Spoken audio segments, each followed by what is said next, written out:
हर खबर पर होगी आपकी पकड़। डाउनलोड कीजिए एबीपी लाइव ऐप। इसके तहत आज सबसे पहले येलो लाइन खुली, जो कि बादली से हुडा सिटी सेंटर के रूट पर चलती है। उसके बाद मेट्रो को फिलहाल 2 शिफ्टों में 8 घंटे के लिए ही चलाया जाएगा। लेकिन ये राहत की बात कि 169 दिनों बाद आखिरकार फिर से पटरी पर दिल्ली एनसीआर की मेट्रो। तो 2 जगह की तस्वीरें हम आप तक पहुंचाने के लिए अपने 2 सहयोगों को अपने साथ जोड़ चुके हैं। हमारे साथ दिल्ली से मौजूद है अंजलि सिंह, जो कि राजीव चौक मेट्रो स्टेशन से हमारे साथ जुड़ी हुई है, और नोएडा सेक्टर 51 से हमारे साथ जुड़ी हुई है सुरभि का। तो सबसे पहले अंजलि का रुख कर लेते हैं। अंजलि, 169 दिन बाद मेट्रो का खुलना, तो ग्राउंड जीरो पर जो स्थिति है वो कितनी बदली हुई नजर आ रही है? किस तरीके के नियम कायदे हैं? क्या लोगों की भीड़ जुटना शुरू हुई है? बिल्कुल ये सही बात है, लेकिन क्योंकि काफी दिनों से दिल्ली जी देखिए, अभी भीड़ जुटना तो नहीं शुरू हुई है, लेकिन यात्रियों का अंदर जाना शुरू हो गया है। और आपको अमूमन हम सब ने मेट्रो में ट्रैवल किया है, लेकिन आज आपको तस्वीर बदली हुई जरूर दिखाई दे रही होगी। जिस तरह से सुरक्षा इंतजाम किए गए हैं, और देखिए ये तमाम जो फोर्स यहाँ पर लगी हुई है सिर्फ इसलिए है कि लोग नियमों का पालन करें। मेट्रो के गेट पे सैनिटाइजर और मास्क भी रखे गए हैं, यानी अगर किसी को जरूरत होती है तो उनको ये दिया जा सके। इसके साथ ही लाउड स्पीकर के जरिए समय समय पर अनाउंसमेंट की जा रही है और लोगों से कहा जा रहा है कि आप सोशल डिस्टेंसिंग का पालन करें। इसके साथ ही 2 हिस्सों में, दरअसल आपको बताएं राजीव चौक मेट्रो स्टेशन के बहुत सारे गेट हैं, लेकिन सिर्फ 2 गेट्स को खोला गया है। ये गेट नंबर 7 है, जहां से सिर्फ एंट्री की जा सकती है, और गेट नंबर 6 से एग्जिट किया जा सकता है, यानी इसके अलावा किसी और गेट से एंट्री और एग्जिट नहीं होगी। और ये नीचे जमीन पर जो आप निशान, ये मार्किंग देख रहे हैं, यानी अगर लंबी लाइन लगती है, चेकिंग में समय लगता है, तो लोगों को इसी निशान पे खड़े होना होगा। इसके साथ ही एक अहम बात ये भी है कि जो मेट्रो में जो यात्री आ रहे हैं वो सिर्फ स्मार्ट कार्ड के जरिए ही यात्रा कर सकते हैं, यानी टोकन का इस्तेमाल आप नहीं कर सकते।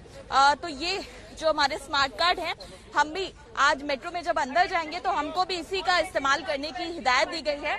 और कुछ ही देर में हम आपको, अभी यहाँ पर जब मीडिया को अंदर जाने की परमिशन दी जाएगी तो हम आपको अंदर की भी तस्वीरें दिखा पाएंगे कि किस तरह से यात्री जो हैं इस बार यात्रा करने के लिए तैयार है। और लगातार अब यहाँ पर राजीव चौक की बात करें तो यात्रियों का आना शुरू हो गया है। जी सुरभि के पास चलते हैं, सेक्टर 51 नोएडा में है।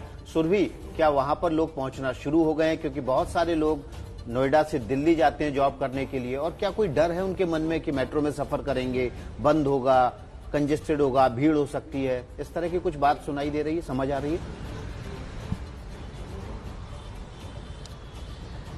जी देखिए, इस वक्त मैं नोएडा के सेक्टर 51 में हूँ।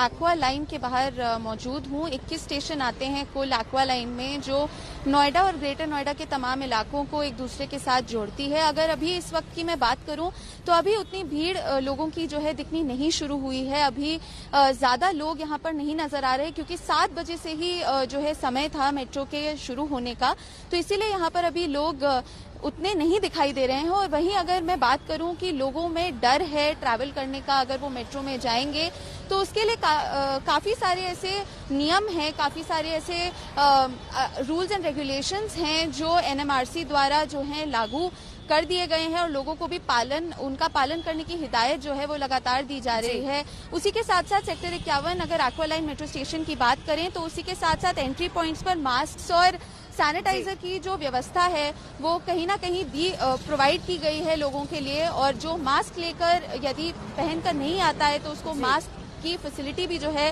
वो दी जाएगी। उसी के साथ साथ तमाम और सोशल डिस्टेंसिंग के नियम फॉलो करने की जो हिदायत है वो एनएमआरसी द्वारा दी गई है। जी बिल्कुल, और ये बेसिक एहतियात तो लोगों को अपने आप बरतने ही होंगे। अब किसी को ये टोका जाए कि आप मास्क पहन लीजिए तो ये गलत हो जाएगा, इतना जागरूक लोगों को होना होगा। अंजलि, यहाँ राजीव चौक पे जहां पर यहाँ पे दिक्कत एक बड़ी रहती है कि जब मेट्रो खुली हो या फिर अंदर दाखिल होना या बाहर जाना है, उस समय सोशल डिस्टेंसिंग की धज्जियां उड़ जाती हैं, क्योंकि इतनी भीड़ होती है, इतना बड़ा स्टेशन है।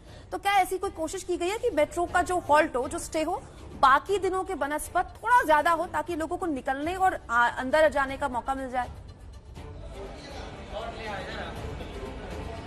बिल्कुल, आपको बताते हैं, जैसा आपने बिल्कुल ठीक कहा, ये इंटरचेंज स्टेशन है और सबसे व्यस्ततम मेट्रो स्टेशन में से एक है। और इस समय मेट्रो स्टेशन के अंदर दाखिल हो रहे हैं। आपको दिखाते हैं कि किस तरह से एक एक करके ही लोगों को आगे बढ़ने की इजाजत है, यानी हम भी अगर आगे बढ़ेंगे तो सिर्फ एक एक करके ही आगे बढ़ सकते हैं। और यहाँ पर सैनिटाइजेशन के लिए इस्तेमाल करने के लिए ये वेंडिंग मशीन रखी गई है। इसी में थर्मल स्कैनिंग भी हो रही है। देखिए, हाथ से आप आगे रखते हैं, अपना पाम प्लेस करते हैं और उसमें थर्मल स्कैनिंग होती है। थर्मल स्कैनिंग के बाद ही लोगों को आगे जाने दिया जाता है। तो ये हम अगर अपना हाथ लगाते हैं और इसके बाद हमें हाथ सैनिटाइज करने जरूरी है और फिर आगे की तस्वीर आपको दिखाते हैं। देखिए लाइन लगनी शुरू हो गई है, लेकिन ये अच्छी तस्वीर है कि लोग इस समय सोशल डिस्टेंसिंग का पालन कर रहे हैं, यानी जो निशान बने हुए हैं, मार्किंग बनी हुई है, उस पे ही खड़े हो रहे हैं लोग। और इसी बात का ध्यान रखने की भी जरूरत है। राजीव चौक मेट्रो स्टेशन पे के लिए सिर्फ 2 ही गेट जो है वो खोले गए हैं। इसके साथ ही मेट्रो ने एक कॉन्सेप्ट दिया है ब्रेक द पीक का। ब्रेक द पीक का मतलब ये हुआ कि जो पीक आवर्स हैं, अपनी यात्रा को इस तरह से प्लान करें कि पीक आवर्स में कम से कम रश हो। यानी अगर आपको ऑफिस के लिए आप 8 बजे निकलते हैं तो थोड़ा पहले निकल जाए। और ये जो बैगेज सैनिटाइजेशन पॉइंट है, यहाँ पर अगर कोई अपना बैग लेके जाता है तो पहले इस जगह पे आपको अपने लगेज को सैनिटाइज कराना पड़ेगा।